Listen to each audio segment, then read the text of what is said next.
Selamat bertemu kembali dan salam damai Kristus beserta kita. Baiklah, untuk mengawali pembelajaran kita pada hari ini, mari kita awali dengan doa pembukaan. Kita siapkan hati dan pikiran kita untuk berdoa. Untuk itu, marilah kita hening sejenak. Marilah kita angkat tanda kemenangan Kristus dalam nama Bapa dan Putra dan Roh Kudus. Amin. Tuhan Yesus yang baik, hari ini kami siap untuk belajar tentang sakramen baptis. Kami ingin lebih mengenal Engkau. Dampingilah kami dalam pelajaran ini agar dapat mewartakan kabar gembira bagi orang lain. Amin. Baik, di sini ada sebuah gambar. Kira-kira gambar ini bercerita tentang apa bagi kita? Gambar ini merupakan prosesi dari penerimaan sakramen baptis. Jadi, pada hari ini kita akan belajar tentang sakramen baptis. Adapun tujuan pembelajaran kita pada hari ini antara lain: yang pertama, peserta didik dapat menjelaskan rahmat yang diperoleh setelah dibaptis. Yang kedua, peserta didik dapat menyebutkan simbol-simbol sakramen baptis dan maknanya.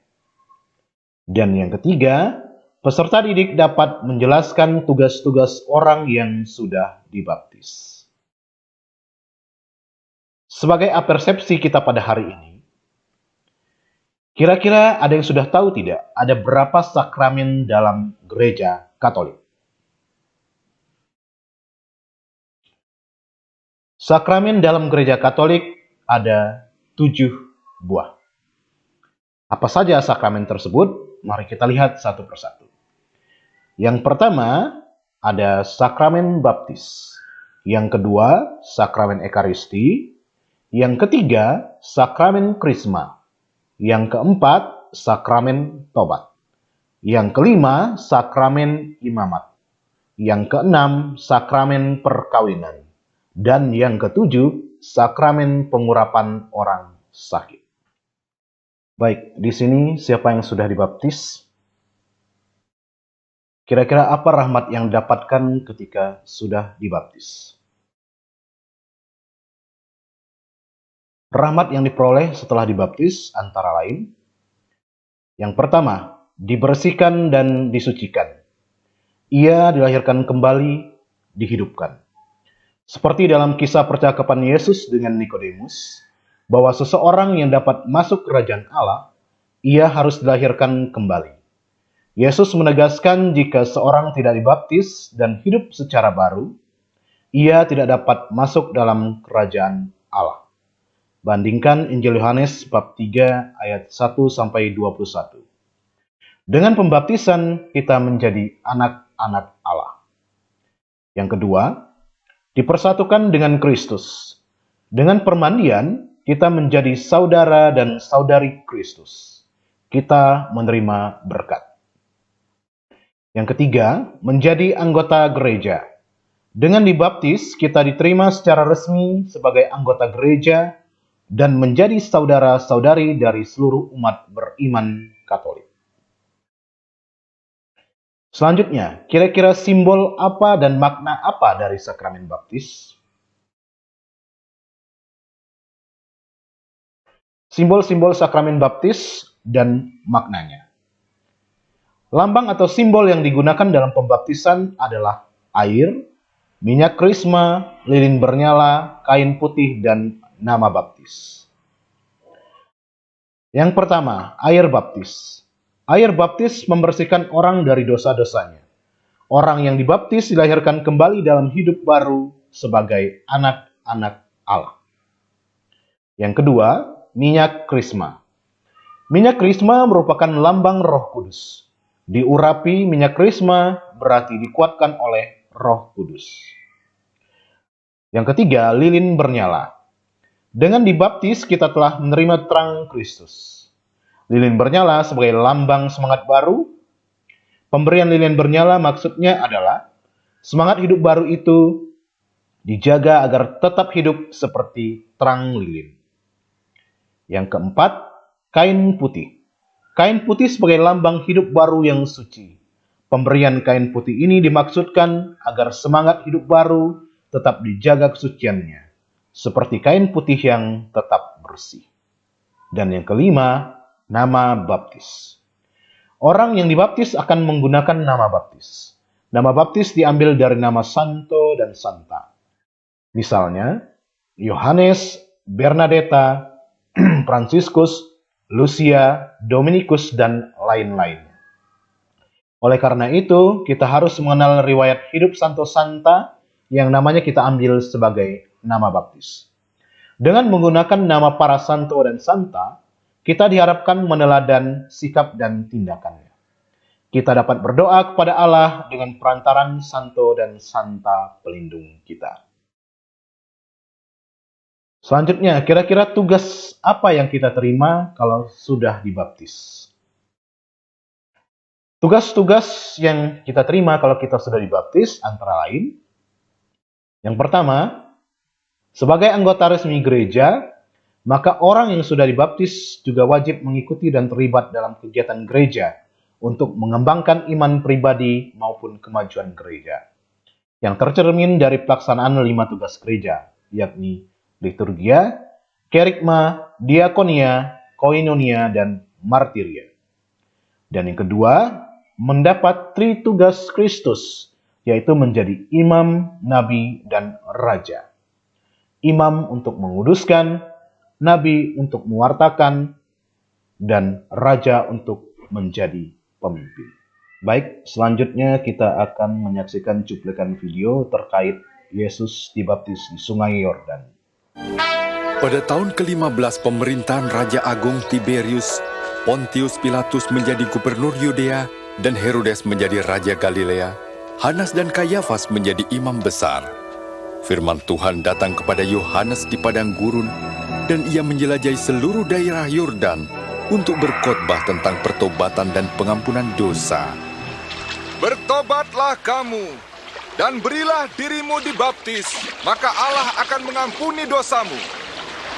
Seperti tertulis dalam kitab Nabi Yesaya. Ada suara yang berseru di padang gurun, persiapkanlah jalan untuk Tuhan. Luruskanlah jalan baginya. Setiap lembah akan ditimbun, dan setiap bukit menjadi rata. Jalan yang berliku diluruskan, jalan yang berlekuk diratakan, dan semua orang akan melihat keselamatan Allah. Apa yang harus kami perbuat? Ya, apa yang harus kami Kamu lakukan? keturunan ular beludak. Apa yang harus kami lakukan? Tunjukkan kami jalan untuk kembali. Siapa yang mempunyai 2 helai baju harus memberikan 1 pada orang yang tidak punya.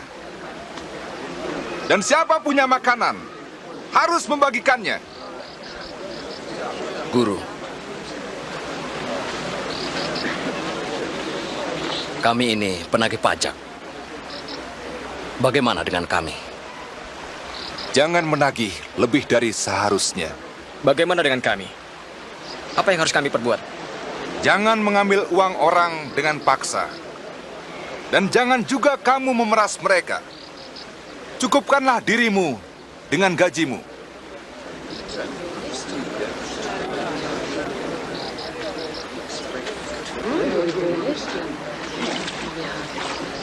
Katakan, engkaukah Kristus?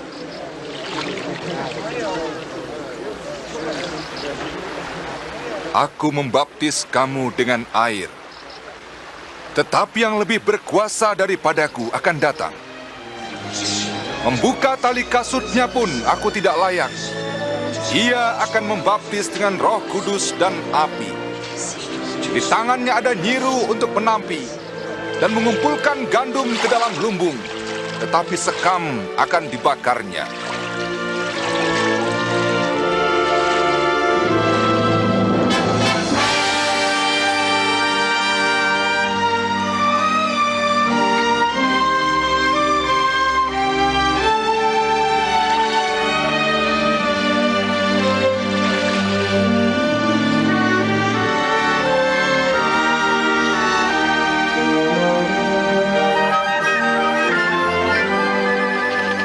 Kudus turun ke atas Yesus dalam rupa burung merpati.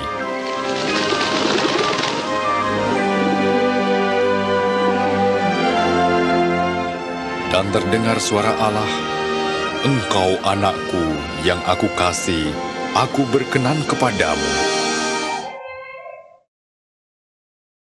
Baik, selanjutnya kita akan membaca kitab suci. Yesus dibaptis di Sungai Yordan. Pada waktu itu Yesus berusia kira-kira 30 tahun. Yosef sudah meninggal. Yesus tinggal bersama ibunya di Nazaret. Nazaret terkenal sebagai wilayah yang miskin dan tak berarti. Pada suatu hari Yesus meninggalkan Nazaret dan pergi ke Sungai Yordan, tempat Yohanes Pembaptis berkhotbah dan membaptis orang yang bertobat. Ketika Yesus datang, berkatalah Yohanes, "Akulah yang perlu engkau baptis. Mengapa justru engkau yang datang kepadaku?" Jawab Yesus, "Biarlah hal itu terjadi." Setelah itu, Yesus turun ke sungai dan dibaptis. Pada saat itu langit terbuka dan turunlah Roh Kudus dalam rupa burung merpati ke atasnya. Lalu terdengarlah suara dari surga, "Inilah anakku yang kukasihi, kepadanya lah aku berkenan." Demikianlah pada hari itu Yesus dilantik menjadi putra Allah, sebagai Raja semesta alam. Dialah yang menyelamatkan kita. Ia rendah hati, maka ia membiarkan dirinya dibaptis oleh Yohanes. Sebagai pertanyaan pendalaman, kira-kira siapa yang membaptis Yesus? Yang membaptis Yesus adalah Yohanes Pembaptis. Kemudian yang kedua, di mana tempat Yesus dibaptis? Tempat Yesus dibaptis adalah di Sungai Yordan. Sebagai peneguhan kita pada pembelajaran hari ini, sebelum Yesus tampil di masyarakat untuk mewartakan kabar gembira, Yesus dibaptis oleh Yohanes di Sungai Yordan. Pembaptisan Yesus menjadi dasar pembaptisan umat Katolik. Pada upacara pembaptisan, seorang imam akan menuangkan air pada dahi orang yang dibaptis sambil berkata, "Aku memperbandingkan atau membaptis engkau dalam nama Bapa, Putra, dan Roh Kudus." Dengan penuangan air itu, orang yang dibaptis menjadi bersih dari dosa. Orang yang dibaptis dilahirkan kembali dalam hidup baru sebagai anak-anak Allah dan meninggalkan kehidupan lama yang berdosa. Dalam gereja Katolik ada 7 sakramen baptis. Sebagai rangkuman kita pada hari ini, yang pertama, dalam gereja Katolik ada 7 sakramen, yakni sakramen baptis, sakramen ekaristi, sakramen krisma, sakramen tobat, sakramen imamat, sakramen perkawinan, dan perminyakan suci. Rahmat sakramen baptis dibersihkan dan disucikan, dipersatukan dengan Kristus menjadi anggota gereja. Lambang atau simbol yang digunakan dalam sakramen baptis antara lain air, lilin bernyala, minyak krisma, kain putih, dan nama baptis. Dan tugas-tugas orang yang sudah dibaptis, hidup sebagai orang Katolik yang baik dan bersama gereja turut membangun masyarakat. Baiklah, mungkin pertemuan kita pada hari ini cukup sampai di sini.